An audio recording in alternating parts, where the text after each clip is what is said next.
भीड़ है यहाँ, ऐसा लग रहा है कि घुटन की वजह से अभी मरूंगा। हद करते हैं लोग, किसी को सीधा साधा चलना नहीं आता। अनूप धक्के खाते हुए ट्रेन से उतरा और बड़बड़ाया। कुछ दूर चलने के बाद उसने एक बस पकड़ ली और उसमें चढ़ गया। बस पास ही के किसी गांव जानी थी, मगर कुछ ही मिनट चलने के बाद अचानक रोक दी गई। क्या हुआ, बस क्यों रुकी है? अनूप ने बस कंडक्टर से रुकने का कारण पूछा। कुछ खराबी आ गई है लगता।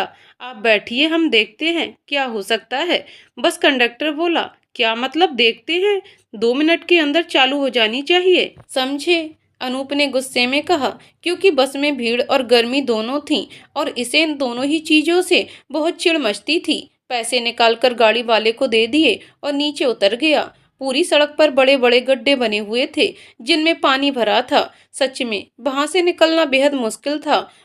मैंने तो मना किया था दादाजी से कि मुझे नहीं आना यहाँ पर। उन्हें तो कुछ सुनना ही नहीं। अच्छा खासा अपने रूम पर होता और ऊपर से ये रोड, सारे जूते खराब कर दिए। अनूप पैदल चलते चलते सड़क को कोसता हुआ जा रहा था। थोड़ी देर चलते रहने के बाद अनूप अचानक ही रुका और चारों ओर निगाहें दौड़ाईं। दरअसल चारों तरफ बस खेत खलिहान ही नजर आ रहे थे। दूर दूर तक ना कोई घर ना आदमी, दो लंबी सड़कें बस। अरे यार, अब यहाँ से मुझे जाना कहाँ है? यहाँ तो दो रोड हैं, कौन सी किस तरफ जाती है कैसे मालूम करूं?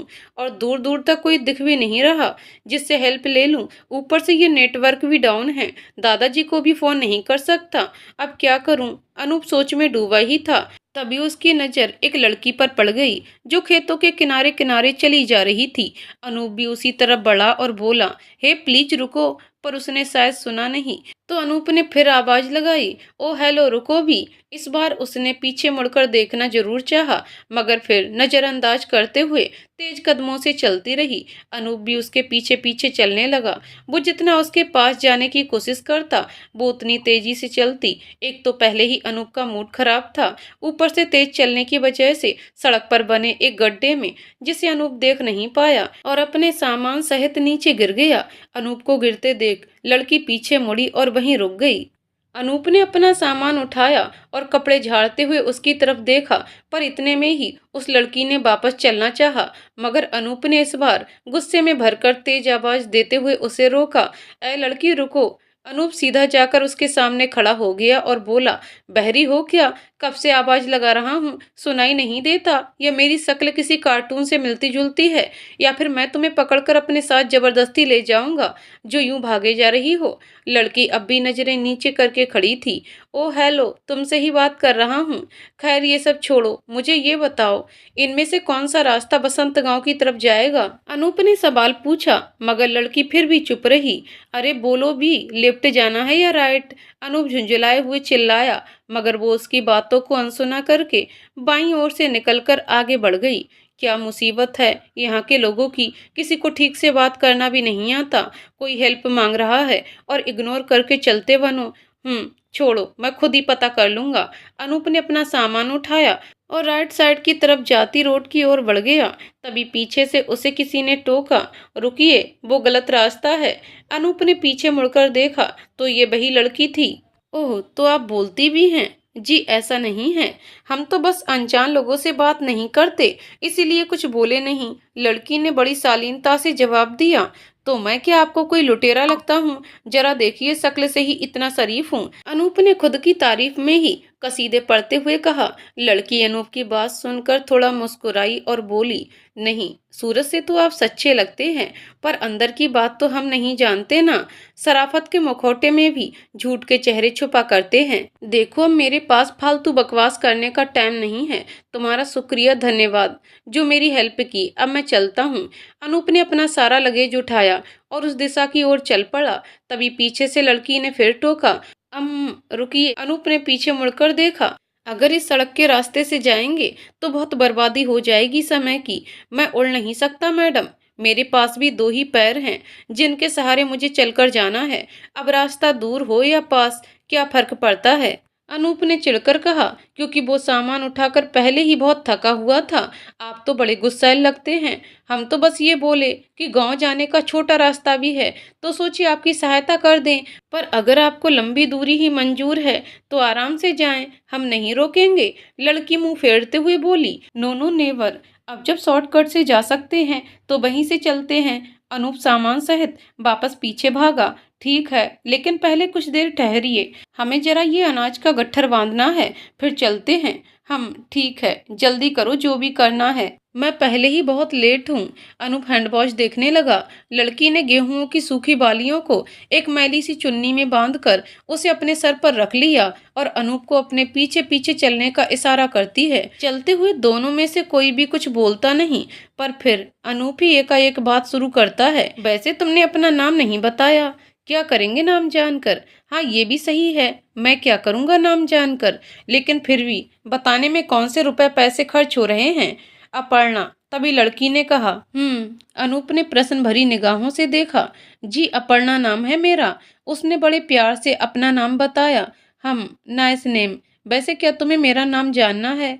जी नहीं। बड़ी अजीब लड़की हो, खुद का नाम तो बता दिया और दूसरों का पूछने में कोई दिलचस्पी नहीं।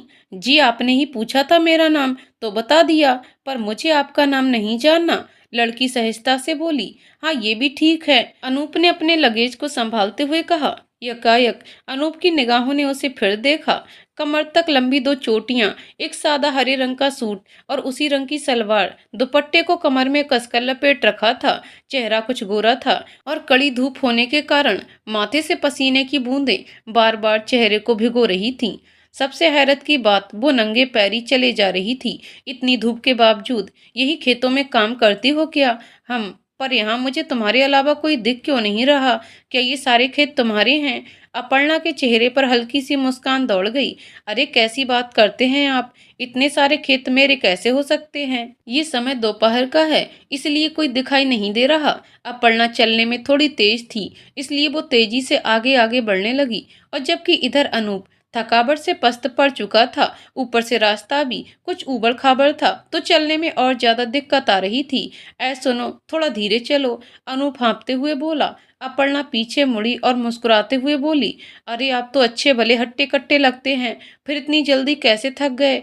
देखो, मैं बहुत लंबा रास्ता तय करके आया हूँ, समझी, इसलिए अब ज्यादा बोलो मत, और मैं थका नहीं हूँ, बस सामान थोड़ा ज्यादा है। अनूप ने कमर सीधी की और बोला। हाँ हाँ, हम समझ गए, अपर्णा ने मुस्कुराकर कहा। करीब 30 मिनट बाद अपर्णा ने अनूप को उसके गांव पहुंचा दिया। अच्छा, तो अब मैं चलती हूँ। अरे रुको, अब इतनी मदद की है तो चलो मेरे दादाजी के घर, अनूप ने उसे रोकते हुए कहा। जी नहीं, आप जाइए, हमें कुछ काम है। हाँ, लेकिन मेरा भी एक उसूल है, वो ये कि हमेशा औरों की हेल्प करने वालों को ट्रीट देना पसंद करता हूँ। अपर्णा की आंखें जमीन को घूर रही थीं और वो बोली। हाँ, आपका ये उसूल जरूर होगा, लेकिन फिर भी मैं नहीं आ सकती आपके साथ। रही बात, तो एक इंसान दूसरे इंसान की मदद नहीं करेगा तो कौन करेगा? आज के जमाने में लोग तो मदद करने वाले को भूल जाते हैं। आपने मुझे धन्यवाद कहा, यही बड़ी बात है। दैट्स ओके, तुम्हारी मर्जी। फिलहाल मैं चलता हूँ, पर दोबारा मिलना हुआ तो जरूर तुम्हें अच्छे से थैंक्स बोलूंगा। अपर्णा अनूप को वहीं छोड़कर वापस अपने रास्ते चलती बनी, और इधर अनूप एक दुकान वाले से पूछकर अपने दादाजी के घर की तरफ चल पड़ा। अनूप अपने दादाजी के घर के बाहर खड़ा था। दरवाजा खुला था तो वो सीधा अंदर की ओर बढ़ चला। अंदर उसके दादाजी सामने ही कुर्सी पर कोई किताब पढ़ रहे थे। क्या दादाजी, वेलकम नहीं करेंगे मेरा? अनूप ने पीछे से जाकर उन्हें हल्का सा हक करते हुए कहा। रघुवीर जी ने जब अचानक से अनूप को सामने खड़ा पाया तो वो खुशी से फूले नहीं समाये। अरे अनूप, तुम आओ आओ, कितने समय बाद आए हो, कहाँ रह गए थे? अनूप भी खुशी से उनके गले लगने के लिए बढ़ा, तभी उन्होंने उसे रोका और कहा। रुको अनूप, आगे मत बढ़ना। अनूप थोड़ी हैरानी से बोला। क्या दादाजी, एक तो मैं इतनी दूर से इतने टाइम बाद आया हूँ और आप गले लगाने की जगह मुझे अपने से दूर कर रहे हैं। दिस इज नॉट फेयर दादाजी, रघुवीर जी हंसते हुए बोले। अरे पागल, पहले जरा अपना हुलिया तो देख लो, क्या हालत बना रखा है, किसके संग ऐसी होली खेल कर आ रहे हो? उफ दादाजी, पूछिए मत, सब यहाँ की सड़कों का कमाल है, इतने गड्ढे तो चांद पर भी नहीं होंगे जितने यहाँ हैं। अनूप शर्ट के बटन खोलने लगा। हाँ हाँ हाँ, चलो कोई बात नहीं, अभी पहले जाओ और अच्छे से नहा धोकर आओ। तब तक मैं रमेश से कहकर खाना लगवा देता हूँ। अनूप सीधा फ्रेश होने चला गया और कुछ देर में रेडी होकर खाना खाने बैठ गया। इतनी थकावट के बाद चैन की दो रोटी ही काफी होती हैं आराम देने के लिए, इसलिए अनूप को भी काफी अच्छा लग रहा था। खाने के बाद वो दादाजी के कमरे में चला गया। उसे देखते ही रघुवीर जी ने चश्मा उतार कर साइड में रख दिया और बोले, आओ अनूप बैठो और अब बताओ कि कैसा रहा सफर। आने में कोई तकलीफ तो नहीं हुई ना? तकलीफ? बस पूछिए ही मत, मैं तो रास्ता ही भूल गया। फिर सोचा आपसे फोन करके पूछ लिया जाए, पर अफसोस यहाँ नेटवर्क भी नहीं थे, ऊपर से सड़कों की बदहाली। मुझे तो यहाँ आने का जरा भी मन नहीं था, लेकिन आपकी बात थी इसलिए खुद को रोक नहीं सका। अनूप ने बिस्तर पर पैर पसारे। हम मतलब अगर मैं ना बुलाता तो तुम कभी नहीं आते। अनूप ने अधलेटी अवस्था में कहा, नहीं शायद नहीं आता, वैसे भी मुझे शहरों में रहने की आदत सी पड़ चुकी है। अब देखो ना, यहाँ आए कुछ ही मिनट हुए हैं और मन ऊबने भी लगा अभी से। उसने तकिए से मुंह ढक लिया। कोई बात नहीं, कुछ समय यहाँ गुजारोगे तो सब अच्छा लगने लगेगा, आखिर तुम्हारा भी तो गांव है, रघुवीर जी ने कहा। अनूप तभी तकिए को हटाकर गंभीरता से बोला, नहीं मेरा नहीं, सिर्फ आपका गांव होता तो इसे छोड़कर ही क्यों जाता। क्या अनूप, फिर वही बात, भूल जाओ उन सब चीजों को, अब वक्त बदल चुका है। रघुवीर जी के स्वरों में थोड़ी नाराजगी झलक आई। भूलने वाली कोई बात ही नहीं दादाजी, जो सच्चाई है सिर्फ वही कह रहा हूँ। और वक्त जरूर बदला जा सकता है, लेकिन जो घाव उसने दिए हैं वो नहीं। इतना कहकर अनूप ने करवट बदली और चेहरा दोबारा तकिए के नीचे छुपा लिया। ठीक है, जैसा तुमको सही लगे, अभी आराम करो। वह अनूप की पीठ थपथपाते हुए कमरे से बाहर चले गए और अनूप नींद की आगोश में इधर अपर्णा जैसे जैसे आगे चली जा रही थी, उसके चेहरे का रंग पूरी तरह उड़ने लगा। एक अजीब सा डर उसके मुख पर साफ देखा जा सकता था। गांव के बीचों बीच सबसे आलीशान कोठी स्थित थी। मुख्यतः उसमें अंदर जाने के दो गेट खुलते थे। पहला अमूमन घर के सदस्यों के लिए था और दूसरा वहां काम करने वाले कर्मचारियों के लिए। अपर्णा चुपचाप चलते हुए दूसरे वाले गेट से होकर कोठी के पिछले भाग में पहुंची, जहां खेतों से लाए अनाज के लिए चार भंडार गृह बने थे। पसीने से तरबतर अपर्णा के सिर से गट्ठर उतारकर नीचे सलीके से रखने लगी। तभी एक भारी भरकम साड़ी और गहनों में औरत चिल्लाते हुए आई, क्योरी कहाँ मर गई थी? ये सुर रूपाली देवी का था, जो कि इस कोठी की मालकिन थी। जीबो मैं, अपर्णा उसको देखकर बुरी तरह से घबरा उठी।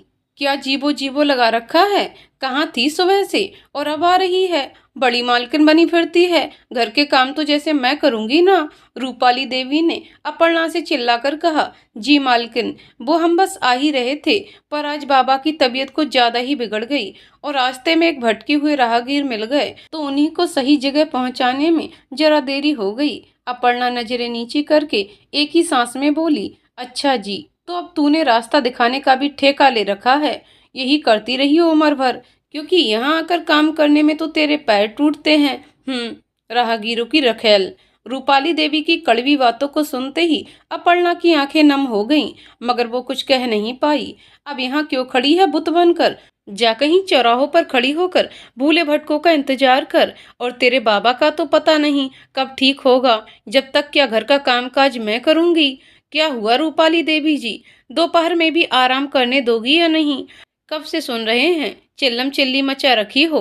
हेमराज राठौर कुछ लंगड़ाता हुआ सा आया। वही इस कोठी का मालिक था और रूपाली देवी का पति। क्या करूं फिर, आपकी रखी आज्ञाकारी नौकरानी ने नाक में दम कर रखा है, ये बखत आ रही है काम करने। रूपाली देवी ने घृणा से अपर्णा को घूरा। हम हेमराज ने लकड़ी की कुर्सी खींची और मेज पर पांव पसारते हुए अपर्णा को देखे बगैर ही कहा, क्या बात है, आजकल दिल नहीं लगता कामकाज में? अपर्णा रूपाली देवी से भी ज्यादा हेमराज से डरती थी। उसने हकलाई जुबान में कहा, जज जी नहीं, ऐसी तो कोई बात नहीं, जाइए हमारे लिए कुछ खाने की व्यवस्था कीजिए। हेमराज ने रूपाली देवी को आदेश दिया तो वो मुंह से कोड़ते हुए फौरन चली गई। फिर देर लतीफ आने का क्या चक्कर है? हेमराज ने पैनी दृष्टि अपर्णा पर डाली।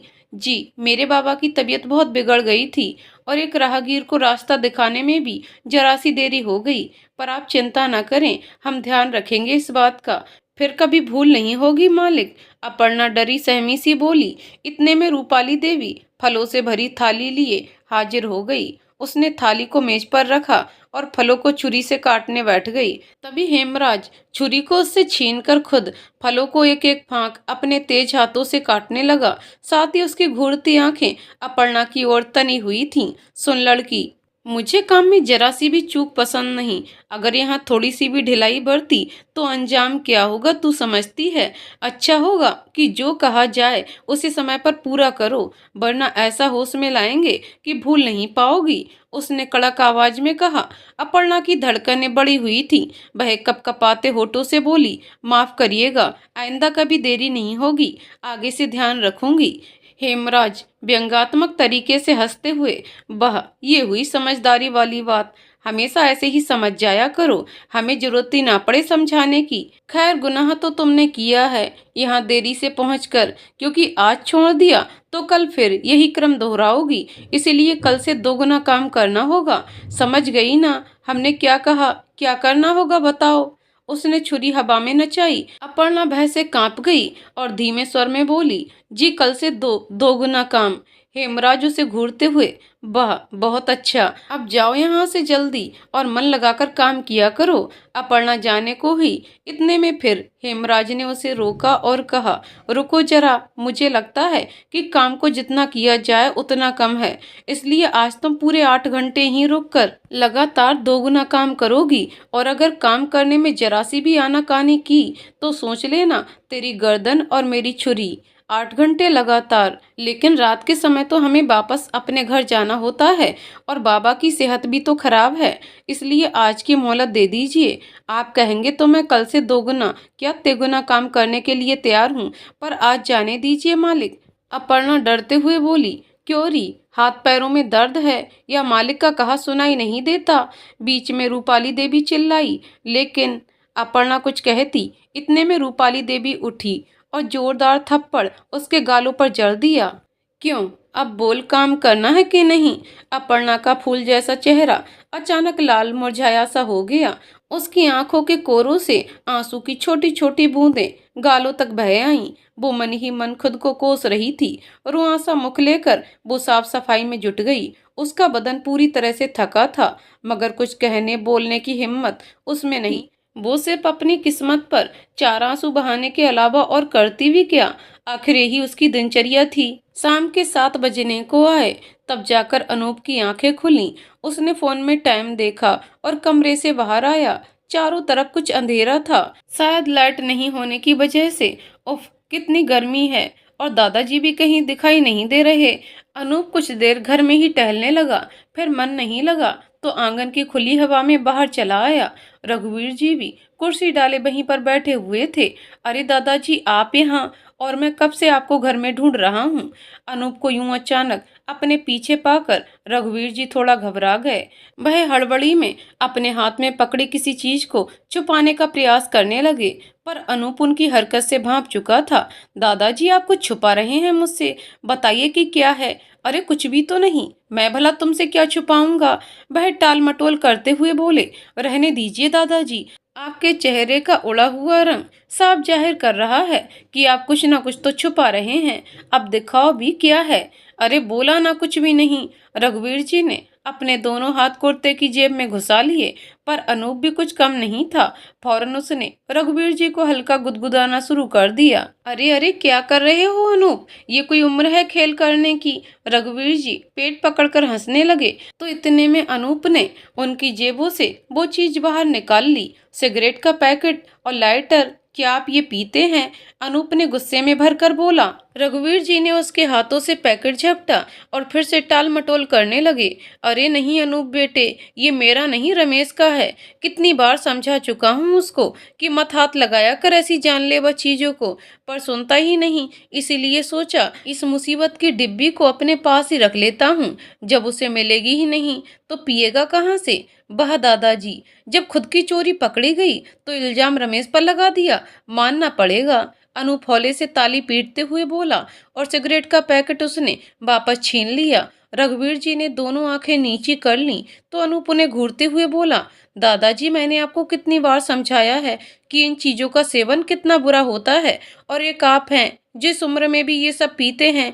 आप जानते हैं कितना महंगा पड़ेगा आपकी जान को अगर आपको कुछ हो गया तो। समझदार होते हुए भी आपको समझते नहीं। रघुवीर जी गहरी सांस छोड़ते हुए कुर्सी से उठे और कहा, अनूप बेटे, अब इस उम्र की आखिरी दहलीज पर जान की क्या परवाह करना, मुझे अब जीना ही कितने दिन है, जाने भी दो। अनूप दूसरी कुर्सी पर बैठ गया।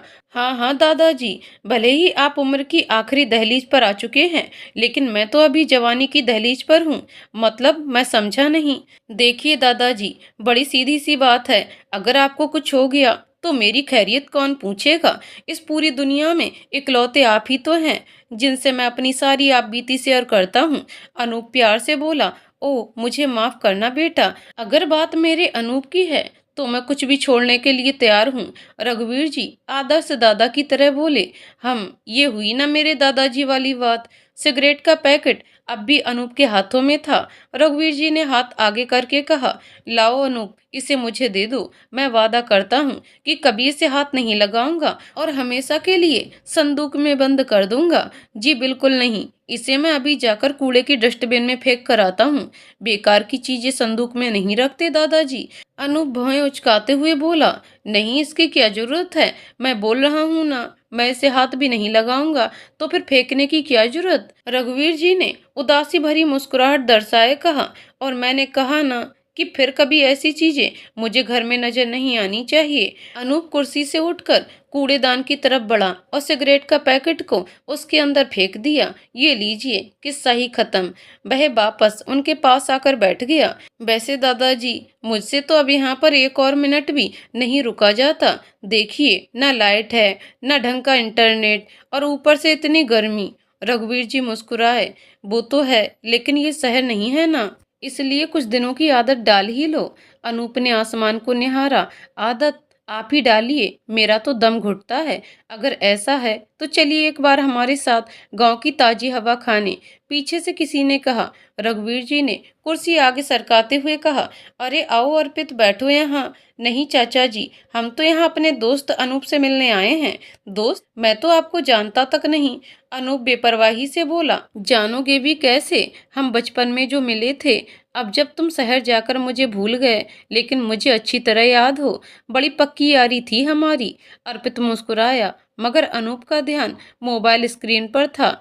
अनूप, अर्पित तुमसे कुछ कह रहा है। रघुवीर जी जोर देकर बोले, हाँ होगी, पर अब मुझे याद नहीं, चीजें जल्दी भूल जाता हूँ मैं। अनूप बालों में हाथ फेरते हुए बोला, कोई बात नहीं, मैं हूं ना सब याद दिलाने के लिए। अर्पित ने इतना कहा और अनूप का हाथ जबरदस्ती पकड़कर अपने संग ले जाने लगा।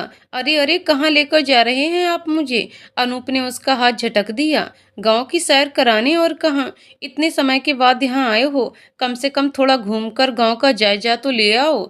माफ करिएगा, पर ना तो मुझे आपकी बातों में कोई इंटरेस्ट है और ना गांव का जायजा लेने में। अनूप तल्खी से बोला, अनूप कैसी बातें कर रहे हो, जानते भी हो कि अर्पित तुम्हारी कितनी परवाह करता आया है। बचपन से अब तक एक भी दिन ऐसा नहीं बीता होगा जब उसने तुम्हारी खैर खबर ना ली हो, और एक तुम हो कि। तभी रघुवीर जी बोलते बोलते बीच में ही जोर से खांसने लगे। अनूप ने घबराकर जल्दी से उनकी पीठ को सहलाया। आराम से दादाजी, मैं समझ गया कि आप क्या कहना चाहते हैं, प्लीज खुद को रिलैक्स कीजिए, तब तक मैं अर्पित के साथ गांव का जायजा लेकर आता हूँ। इतना सुनते ही अर्पित के साथ रघुवीर जी का चेहरा भी खिल गया।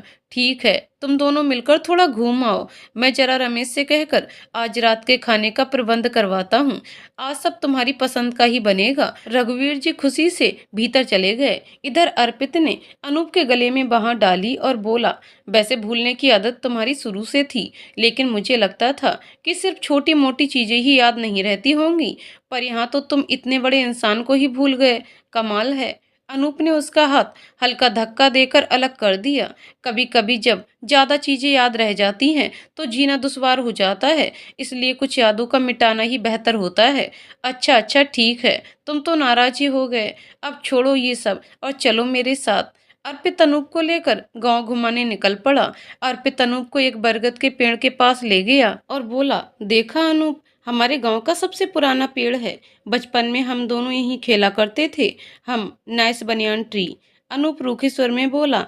अर्पित अनूप को गांव की हर जगह दिखाने में लगा हुआ था, पर अनूप को इन सब में कोई लेना देना नहीं था। वो तो बस दादाजी की खुशी के लिए अर्पित के साथ साथ चलता जा रहा था। तभी अनूप की नजर बाईं गली की तरफ जा रही अपर्णा पर पड़ी। हालांकि उसे अपर्णा का नाम याद नहीं आया। ऊपर से शाम का समय था, इस वजह से हल्का अंधेरा भी घिर चुका था। ऐसे में पूरी तरह समझ पाना कि वो अपर्णा ही है या नहीं, कहना मुश्किल था। अरे ये तो वही है ना, पर इसका क्या नाम था? अपर मुझे याद क्यों नहीं आ रहा? अनूप माथे पर बल डालते हुए सोचने लगा। अर्पित जो कि थोड़ा आगे निकल चुका था, अनूप को यूं एक जगह परेशान खड़ा पाकर वापस मुड़ा और पूछा, क्या हुआ अनूप, सिर में दर्द है क्या? अरे इस लड़की ने मेरी हेल्प। अनूप ने उस ओर इशारा किया, पर अब तक अपर्णा दूसरी गली में मुड़ चुकी थी। क्या हुआ अनूप, किसकी बात कर रहे हो? अर्पित ने भी उस ओर देखा तो अपर्णा के स्थान पर किसी अन्य लड़की को देखकर हंसा। अच्छा, तो तुम कोमल की बात कर रहे हो? वो सिमरन पहलवान की बेटी है। वैसे तो उसके साथ बतियाना यानी मौत को गले लगाने के बराबर है, लेकिन तुम कहो तो कोशिश जरूर करूंगा। अरे नहीं, मैं उसकी नहीं। वो तो छोड़ो इन बातों को। एक्चुअली मेरे सिर में थोड़ा पेन है, तो मुझे जाना होगा। गांव की हिस्ट्री बताने के लिए थैंक्स। अनूप फौरन लंबे लंबे डग भरता हुआ चला गया। ठीक है, जैसी आपकी मर्जी। अकेले खो मत जाना, यूं भी तुम्हें कुछ याद नहीं रहता। अर्पित मुस्कुराया और उसके पीछे चल पड़ा। अपर्णा आज बहुत थकी हुई थी। घर में कदम रखते ही उसकी ताई जी सुभाना की नजर सहसा अपर्णा पर पड़ी तो ईर्ष्या से बोली, आज बड़ी देर कर दी आने में। आधी रात तक घूमने फिरने में अच्छा लगता है क्या? अपर्णा उसकी तरफ घूमी। नहीं ताई जी, राठौर जी के यहाँ आज काम कुछ ज्यादा ही था, बस इसीलिए। बाबा की तबीयत में कोई सुधार आया? और ताया जी ने डॉक्टर साहब से बात की क्या बाबा के इलाज के लिए? इलाज? इसके बारे में तो भूल ही जाओ। हाथ एक निक्का भी नहीं, और ऊपर से ये राठौर। पर तुम्हें तो इसके यहाँ काम करने में बहुत अच्छा लगता है ना, तभी तो पूरा पूरा दिन निकल जाता है उसकी कोठी में।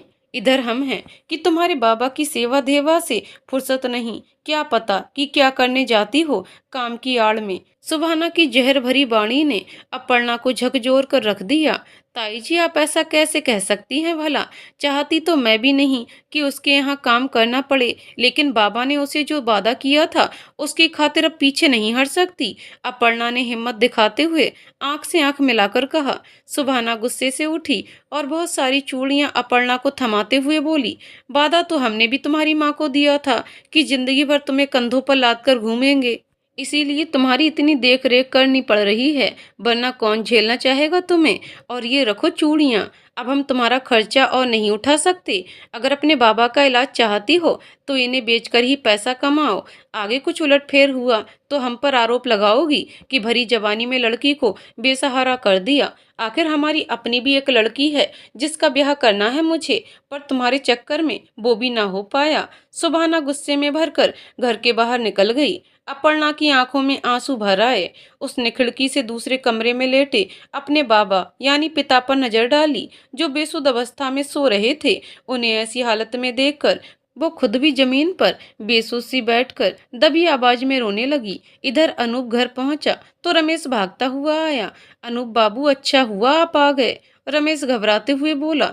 क्या हुआ रमेश, तुम इतने घबरा क्यों रहे हो? कोई भूत देख लिया क्या? अनूप मजाक में बोला। नहीं, असल में वो चाचा जी, उन्हें कुछ हो गया है, जल्दी चलिए। क्या हुआ दादाजी को? अनूप दौड़कर भीतर गया और उनके कमरे में घुसा। अनूप दौड़कर रघुवीर जी के कमरे में आया तो देखा वो पसीने से तरबतर अपने सीने को पकड़े बैठे हैं। उनकी सांसें फूली हुई थीं। अनूप उनकी हालत देखकर बुरी तरह घबरा गया। दादाजी, क्या हुआ आपको? उसने उनका माथा छूकर देखा और जल्दी से रमेश से बोला। इमीडिएटली एम्बुलेंस बुलाओ। लेकिन अनूप बाबू, यहाँ एम्बुलेंस नहीं आ सकती, अस्पताल बहुत दूर है। जाओ फिर, कोई आसपास कोई तो क्लिनिक होगा ही, वहां से किसी डॉक्टर को बुला लाओ।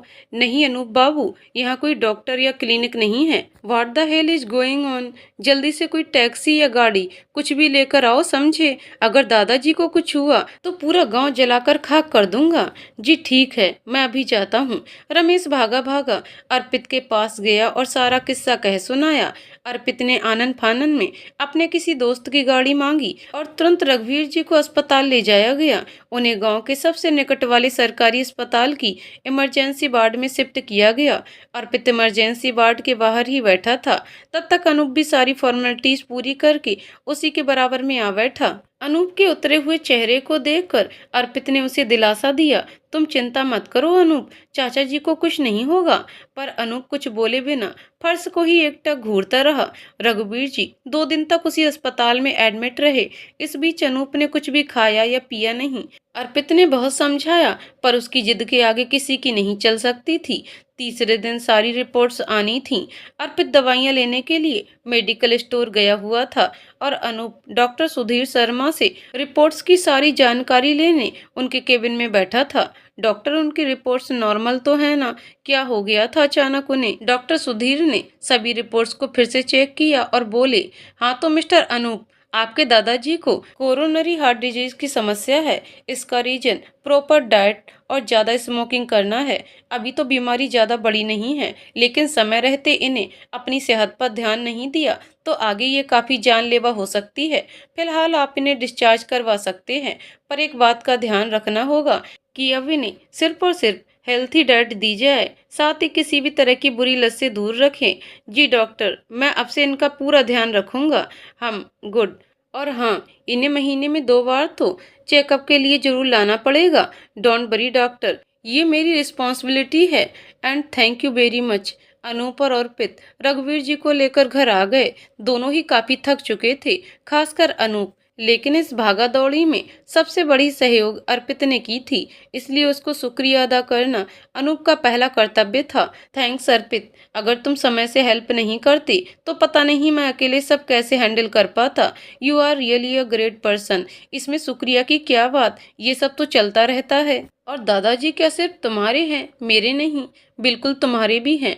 ठीक है, तो फिर अब मुझे चलना चाहिए। तुम भी अपना ध्यान रखना। अर्पित ने अनूप का कंधा थपथपाया और चला गया। अनूप ने हल्की स्माइल देकर उसे विदा किया, फिर रघुवीर जी के कमरे की ओर बढ़ा। वह दवाई के असर से अभी भी सो रहे थे। उनको डिस्टर्ब करना बेकार था, इसलिए वो अपने रूम में चला गया। कुछ घंटे बाद रमेश अनूप के कमरे में आया। अनूप उस वक्त टेबल पर पैर पसारे चेयर पर बैठा था। उसका सिर चेयर के पीछे वाले हिस्से से टिका हुआ था और आंखें बंद थीं। हाथों में एक किताब खुली पड़ी थी। शायद वो किसी गहरी सोच में था। रमेश ने दरवाजा खटखटाया और बोला, अनूप बाबू। अनूप की तंद्रा टूटी। उसने आंखें खोलकर देखा। हाँ कहो, क्या काम है? वो मैं कह रहा था कि आपने 2 दिनों से कुछ नहीं खाया है तो खाना लगा दूं? नहीं, रहने दो, शाम भी हो चुकी है, अब सीधा रात को ही खाऊंगा। अनूप ने वापस सिर चेयर पर टिकाते हुए कहा। अचानक वो हड़बड़ाकर चेयर से उठकर दादाजी के रूम में भागा। उसने अलमारी से रघुवीर जी के सारे कपड़े निकालना शुरू कर दिया और उन्हें बैग में भरने लगा। आवाज सुनकर रघुवीर जी की नींद टूट चुकी थी। अनूप को इस तरह कपड़ों के साथ अफरा तफरी मचाते देख वो परेशान हो गए। अरे अनूप, ये क्या कर रहे हो? कहाँ ले जा रहे हो मेरे सारे कपड़े? दादाजी, ये कपड़े मैं इसलिए पैक कर रहा हूँ क्योंकि अब हम यहाँ नहीं रहने वाले। अनूप ने कपड़े बैग में भरते हुए कहा। यहाँ नहीं रहने वाले तो कहाँ रहेंगे, और भला क्यों? उन्होंने हैरानी से पूछा। मैं और आप कल सुबह की ट्रेन से वापस शहर जाने वाले हैं, इसलिए पैकिंग करना जरूरी है। शहर? पर क्यों? एक बात सुन लो अनूप, मैं कहीं नहीं जाने वाला हूँ और न ही तुम। रघुवीर जी नाखुशी से बोले। अनूप ने सामान की पैकिंग रोकी और दोनों हाथ सीने पर बांधे खड़ा हो गया। मैं कुछ नहीं जानता, हमें जाना है, मतलब जाना है। वैसे भी मैं यहाँ ज्यादा दिन रुक नहीं पाऊंगा।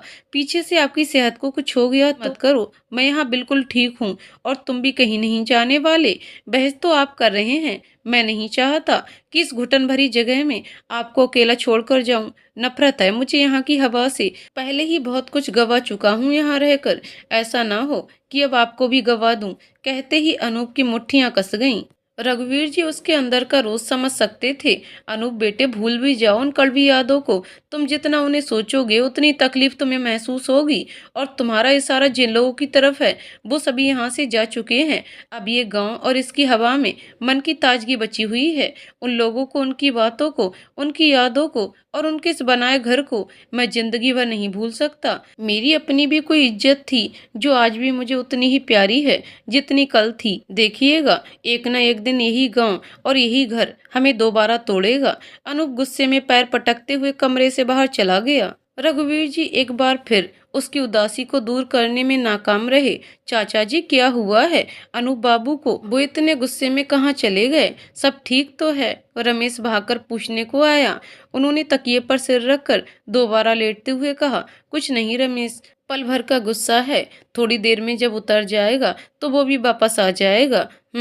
पता नहीं कौन सा दिन होगा वो जब ये खुलकर हंसा था। इसकी ये फीकी हंसी और गुस्सा देख देख कर मन भरने लगा है। अनूप काफी गुस्से में घर से बाहर चला आया था। घूमते घामते उसे वही बरगद का पेड़ दिख गया। उसके चौड़े चबूतरे पर अनूप दोनों पैरों को ऊपर करके हाथों को घुटनों से बांधकर पेड़ की टेक लगाकर बैठ गया। वहां आसपास इतनी चहल पहल नहीं थी। ऊपर से सांझ का वक्त था तो ठंडी हवाएं चल रही थीं।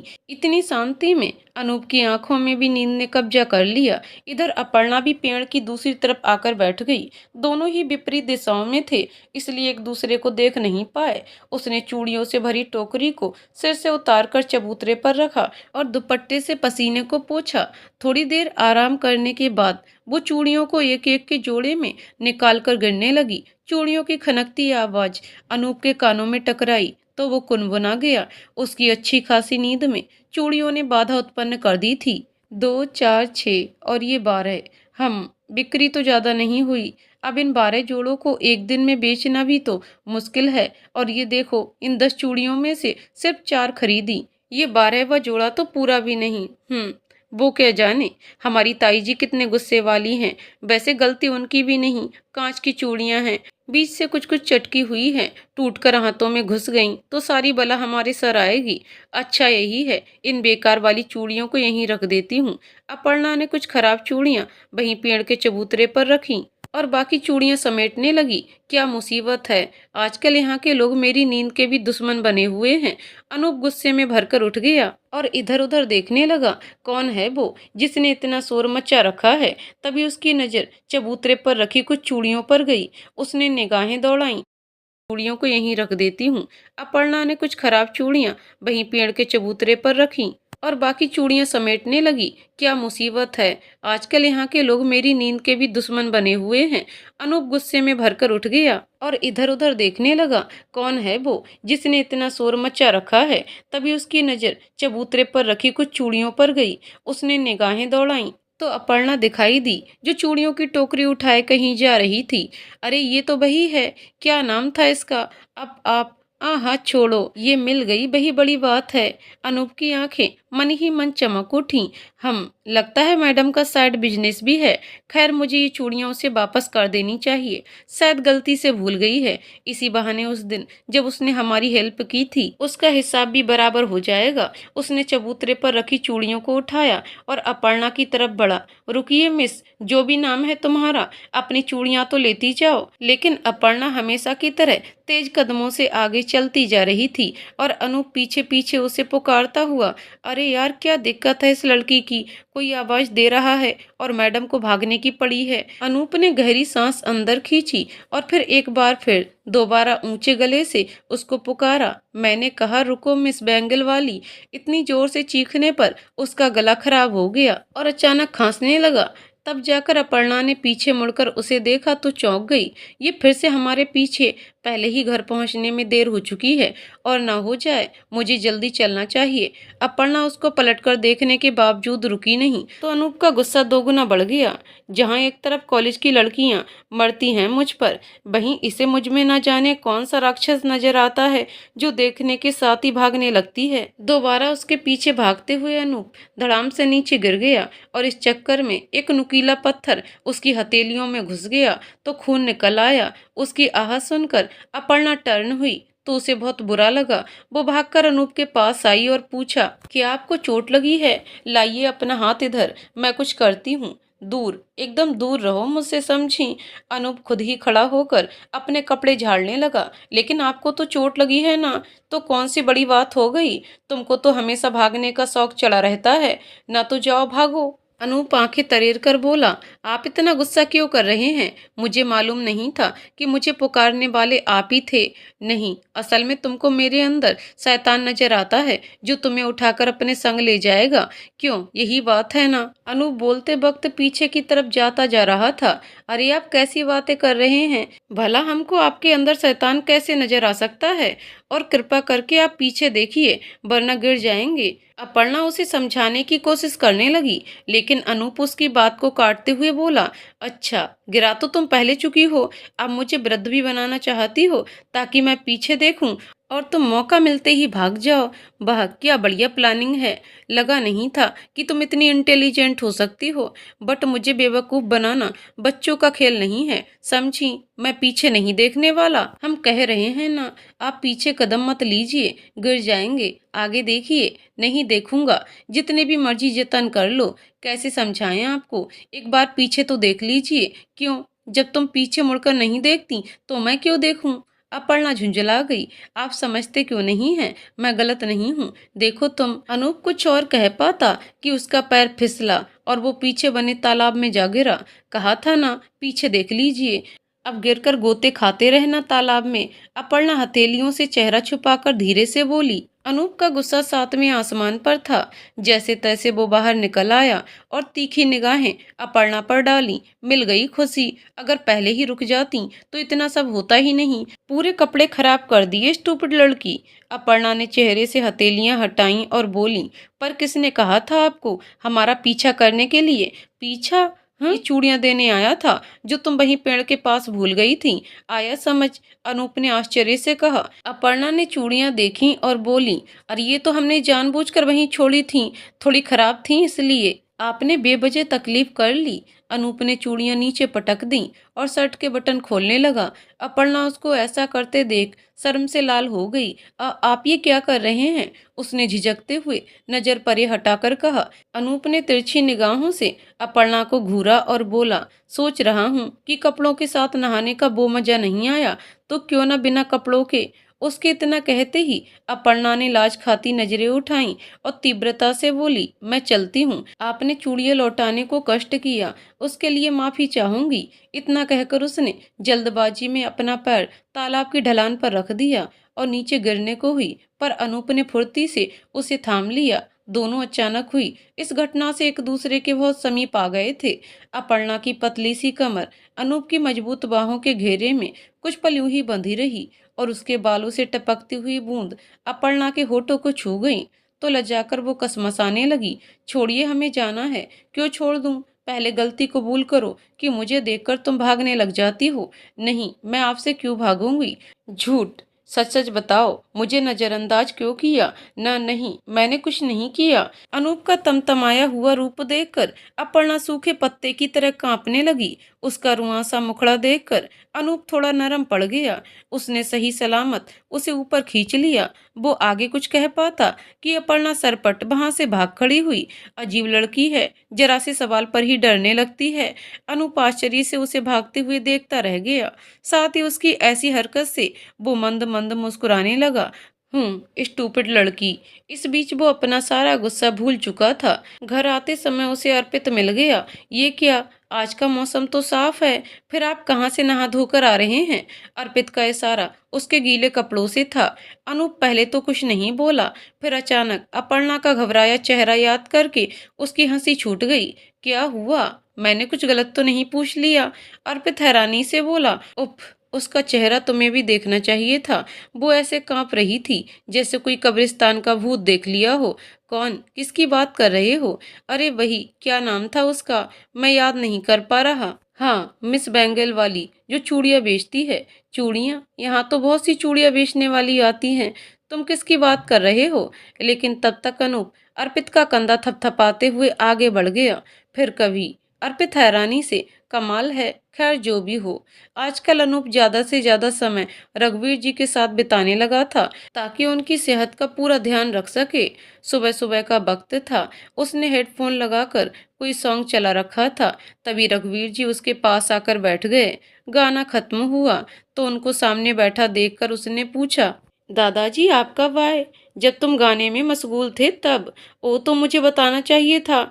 हाँ सोच तो रहा था, पर जब तुम्हें यूं सुकून से बैठा देखता हूँ तो मुझे भी अच्छा लगता है। पर मेरा सुकून तो आपकी सेहत में है। आप सही तो मैं सही। ये लीजिए गाने सुनिए। अनूप ने हेडफोन निकालकर रघुवीर जी को पहना दिए। अरे अरे ये सब तुम ही सुनो, मैं तो तुमसे बस इतना कहने आया था कि बाजार से कुछ जोड़ी कपड़े खरीद लाओ अपने लिए। मुझे नए कपड़ों का क्या काम दादाजी? कहीं ऐसा तो नहीं कि आपने मेरे लिए गांव की कोई लड़की पकड़ ली हो? लेकिन मैं तो शादी करने से रहा, और इस गांव की तो किसी भी लड़की से इम्पॉसिबल। वो दिन भी जरूर आएगा जब ये दादा अपने पोते की शादी दुनिया की सबसे सुशील और प्यारी लड़की से करवाएगा। और क्या पता वो इसी गांव के किसी कोने में छुपी हो। क्या दादाजी आप भी? अनूप रघुवीर जी की बात पर चिढ़ गया। हाँ हाँ हाँ ठीक भाई, कर लेना किसी शहरी लड़की से ही शादी। ना मुझे शहरी चाहिए और ना गांव की, मैं अकेला ही खुश हूँ। अनूप उठा और गर्म हवा की वजह से खिड़कियां लगा दी। वो तो समय खुद ब खुद बता ही देगा कि कौन मेरी पोता बहू बनती है। अभी मैं ये बताने आया था कि नए कपड़े ले आओ, क्योंकि मेरे दोस्त राधे श्याम की सबसे छोटी लड़की का ब्याह है परसों, और कल हल्दी, तो उसमें तुम्हें भी चलना पड़ेगा। आप ही चले जाइएगा। मुझे शादी ब्याह में जाना पसंद नहीं। फिर दोस्त आपका है, उसमें मेरे जाने या ना जाने से किसी को क्या फर्क पड़ने वाला है? अनूप बिस्तर पर पड़कर हाथ पंखा झालने लगा। आप एक अच्छा सा एसी क्यों नहीं लगवा लेते? देखो अनूप, सालों की रिश्तेदारी की बात है। तुम जाओगे तो सभी को अच्छा लगेगा, और साथ ही थोड़ा घुल मिल भी लेना यहाँ सबसे। इसी बहाने तुम्हारी बोरियत भी कम हो जाएगी। लेकिन दादाजी, मैंने कहा ना, तुम्हें भी चलना है मतलब चलना ही है। अब अगर दोबारा मना किया तो ये छड़ी चल जाएगी। रघुवीर जी ने अपनी छड़ी अनूप की तरफ तानते हुए कहा, ठीक है, पर मैं वहां ज्यादा देर रुकने वाला नहीं। और प्लीज ये छड़ी नीचे रख लीजिए। खामा लग गई तो बची कुछ जिंदगी भी लाठी के सहारे गुजारनी पड़ेगी। अनूप असंतुष्टि से मुंह फेर कर सो गया। इधर अपर्णा हेमराज की कोठी पर पहुंची तो किसी चीज की जोरों शोरों से तैयारियां चल रही थीं। सभी नौकर चाकर काम पर लगे हुए थे और रूपाली देवी चिल्ला चिल्ला कर उन सभी को निर्देश देने में लगी हुई थी। ठीक से काम करो समझे, घर का एक भी कोना छूटना नहीं चाहिए। आखिर कल हमारा बेटा आ रहा है, उसकी खातिरदारी में कोई कमी नहीं रहनी चाहिए। ये सुनते ही अपर्णा के पूरे बदन में सिहरन दौड़ गई, क्योंकि हेमराज रूपाली देवी का बेटा घर वापसी कर रहा था, जो बदतमीजी और घमंड से उससे भी 10 कदम आगे था। और वहीं उसके अंदर अच्छे संस्कारों का दूर दूर तक नामो निशान नहीं था। लोगों की इज्जत उसके सामने खिलौने की तरह होती थी। वो कारोबार के लिए 2 साल पहले गांव छोड़कर गया था और कल लौटने वाला है। लेकिन अपर्णा उसे बेहद नापसंद करती थी और इसलिए हमेशा से उससे बचती आई थी। आगे की कहानी अगले वीडियो में। तो दोस्तों, आपको कहानी कैसी लग रही है हमें कमेंट करके जरूर बताइएगा। कहानी पसंद आई हो तो वीडियो को लाइक शेयर करें और चैनल को सब्सक्राइब करें। कहानी को पूरा सुनने के लिए बहुत बहुत धन्यवाद दोस्तों।